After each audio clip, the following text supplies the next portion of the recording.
Well, hello, and thank you very much for clicking on this video today. So today, we're going to be talking about how Andy Burnham is going to be the new Prime Minister officially on Monday, I believe. And a lot of people have been asking and kind of speculating about, well, what is he going to do? What is this guy going to do when he gets in? Now, already, we've had an indication that the proposal for digital ID is going to go, that it's not going to be pursued, which, if true, and I've seen reports saying that Burnham's team has confirmed it, then that is at least one good idea. However, unfortunately, there's a lot of speculation which is coming not only in the media, but also seems to be coming from Andy Burnham's team itself, that Andy Burnham is going to propose reversing the ban on new oil and gas drillings in the North Sea. So we'll get into why this would be really a step in the wrong direction, and a big step at that. So this is coming from The Independent has covered this, The Guardian has covered this, The Canary has covered this. There's lots of different people covering this, and I'm taking my notes from different sources, so it's a real kind of mishmash. So the actual Labour Party manifesto itself pledged to honour the existing North Sea exploration licences, but not to issue new ones. And so Andy Burnham risks a direct confrontation with many Labour MPs if he announces new oil and gas drilling licences when he becomes Prime Minister. And as I've said, that there is rife speculation that Burnham will unveil fresh plans for drilling in the North Sea after he's installed at Downing Street. Now, there are many media reports suggesting that details of his proposals could come out on roughly Monday, and that decision is going to be taken a bit later.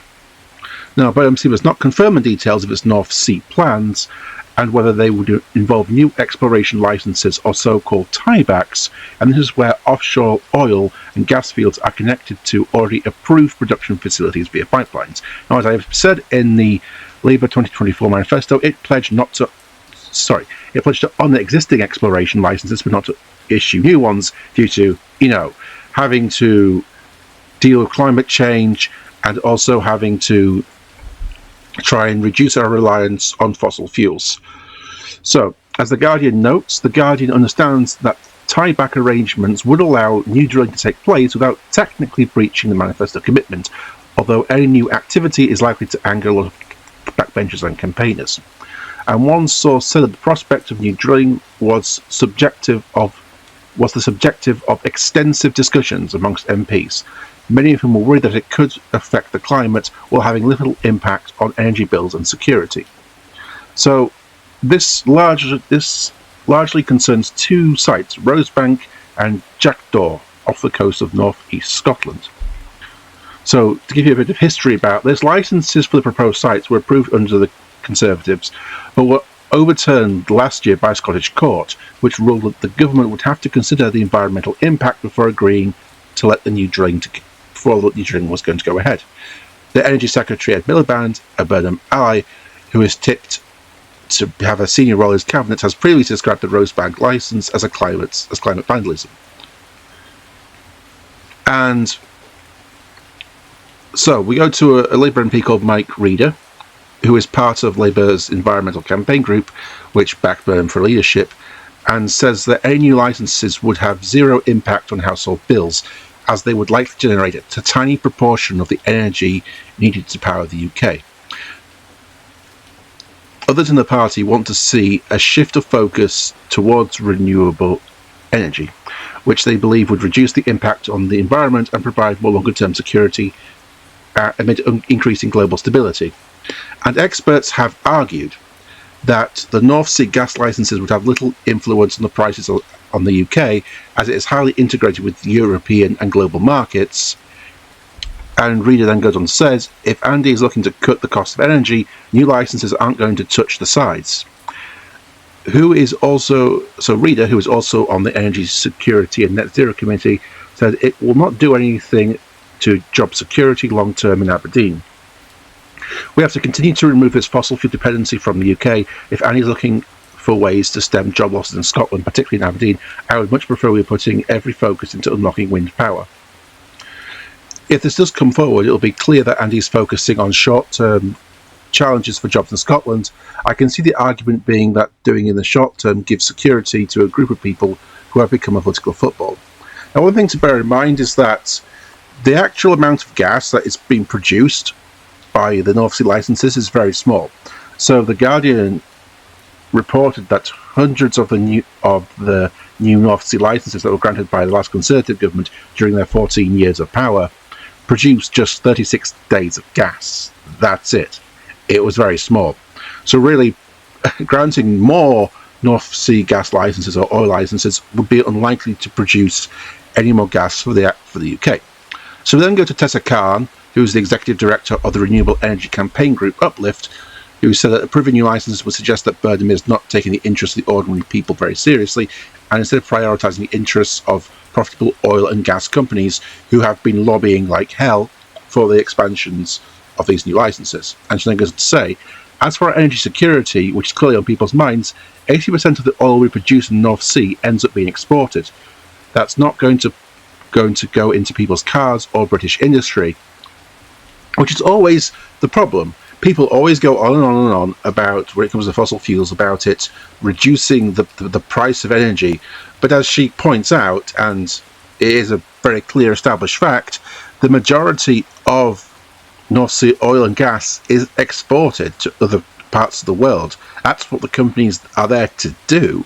Very little of it actually goes to the UK, and so the UK would not see much benefit in that regard.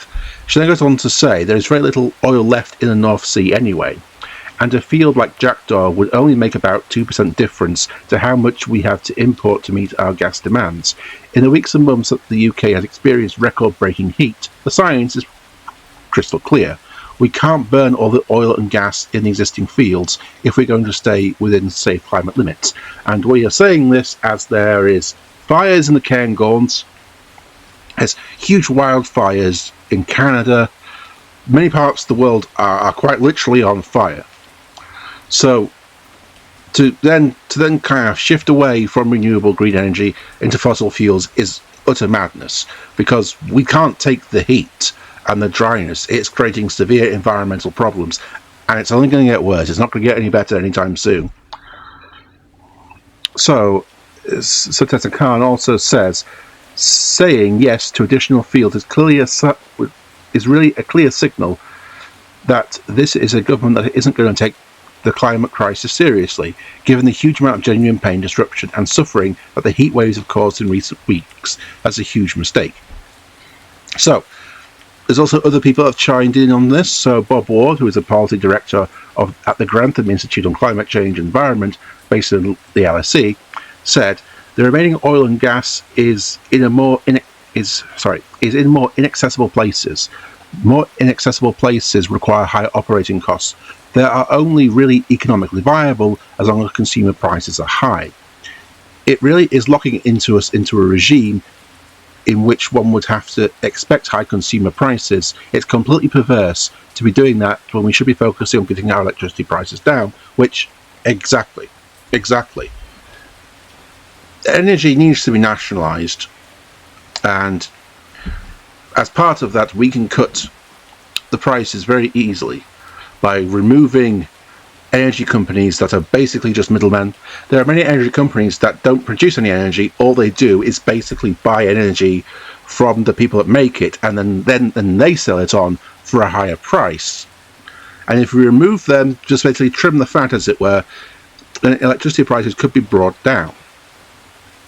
And so to invest and to approve, as this guy has just pointed out, into oil and gas fields that are basically dependent on having high electricity prices in order for them to be viable is insane. And there is substantial pressure, as the article that I took notes from in The Guardian says, from the Conservatives, as you might expect, Reform, who are all massively bankrolled by the fossil fuel industry, and there are some unions who kind of have members in this sector that are also pressuring the government as well. However, this particular note comes from Lee Hunter of the Fire Brigades Union, who has been fighting the fires in the Cairngorms, who said on Saturday that being called to incidents linked to extreme weather such as floods and wildfires has become the new normal for firefighters. He says, "That's why our union is saying no to Rosebank," he said. "It would pour more fuel on the fire while doing nothing to bring down people's energy bills or improve our energy security." And so, taking all this together, any kind of lurch to new oil fields, new gas fields, will just be a fundamental mistake. We can achieve lower energy bills for all people in the UK by just nationalising the system. It's perfectly obvious. Not only is it obvious, it is also very popular. The majority of, when polling has been done on this, the majority of people want energy, and things like water as well, to be nationalised. There's a majority of the people in the country that understand that the companies are just exploiting high prices and are just profiteering. The people see it themselves and are demanding for nationalisation. So not only would it be actually a good thing to do, just in terms of, materially, factually, it would be a good thing to do, it would also be a popularity booster to do it. Nationalise the industry and bring down prices by doing it. People would like that. It's an easy way to gain popularity. And when it comes to the environment, I mean, my God, we've had heat waves. We may suffer another heat wave that is coming. We have wildfires, huge wildfires that, when I was a younger person, were not common. It was not common to get these wildfires. And now, certainly in these incredibly hot and incredibly dry summers that we seem to be having now because of climate change, they're becoming quite common. They happen every year.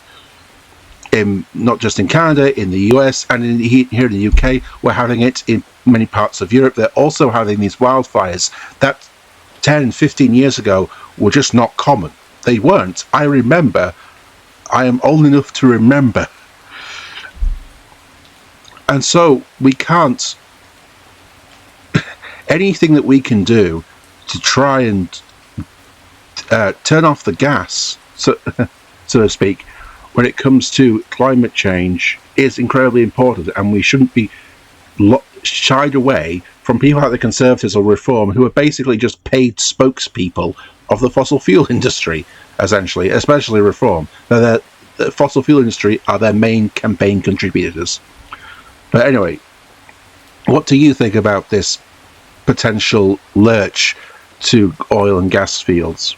Let me know in the comments, and thank you very much for joining me on this little rant today, and I will catch you later. So, you have a good day.